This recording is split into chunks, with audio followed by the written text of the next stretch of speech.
కావడం తథ్యమని పోతులూరి వీర బ్రహ్మేంద్రస్వామి ఏనాడో తిరుపతి రాజధాని అవుతుందని కాలజ్ఞానం చెప్పారని తిరుపతి మాజీ ఎంపీ డాక్టర్ చింతామోహన్ స్పష్టం చేశారు. రాయలసీమకు కావాల్సింది రాళ్లు కావని రాజధాని అని అన్నారు. తిరుపతిలో జరిగిన పార్లమెంట్ ఉప ఎన్నికల్లో పూర్తి బాధ్యత జగన్మోహన్ రెడ్డిదేనని, కేంద్ర ప్రభుత్వం జగన్ ని ముఖ్యమంత్రి పదవి నుంచి తొలగించి రాష్ట్రపతి పరిపాలన ఏర్పాటు చేయాలని డిమాండ్ చేశారు.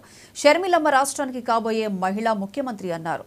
కాంగ్రెస్ పార్టీకి దేవుడు పంపిన దూత అని కొనియాడారు. పొద్దున్నే వాకింగ్ పోతా ఉంటే ఒక పెద్ద ముసలాయన 65 ఏళ్ళు ఆయన ఆగి మీరు అనుకున్నది జరగాలి అన్నాడు. ఆయన నాకు అర్థం కాలేదు. నేనేమనుకున్నాను ఏం జరగాలంటే ఏందని నేను దగ్గర భార్యాభర్తలు పోతా ఉంటే దగ్గర పోతే రాజధాని ప్రతి ఒక్కరు కోరుకుంటున్నారు ఆయన తిరుపతి చుట్టుపక్కల ప్రాంతాల్లో. కాంగ్రెస్ పార్టీతో నేను ఇంకా మాట్లాడలేదు. ఆ సమయం సందర్భం వచ్చినప్పుడు తప్పనిసరిగా మాట్లాడతానే. నేను వీరబ్రహ్మేంద్ర స్వామి గారి ఇచ్చినటువంటి కాలజ్ఞానంలో రాసినటువంటి స్ఫూర్తితో నేను మాట్లాడుతున్నాను.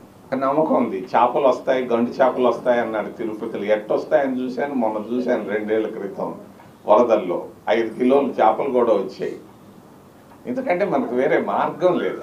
ప్రాంతం రాయలసీమ అభివృద్ధి కావాలంటే ఇక వేరేది లేనే లేదు.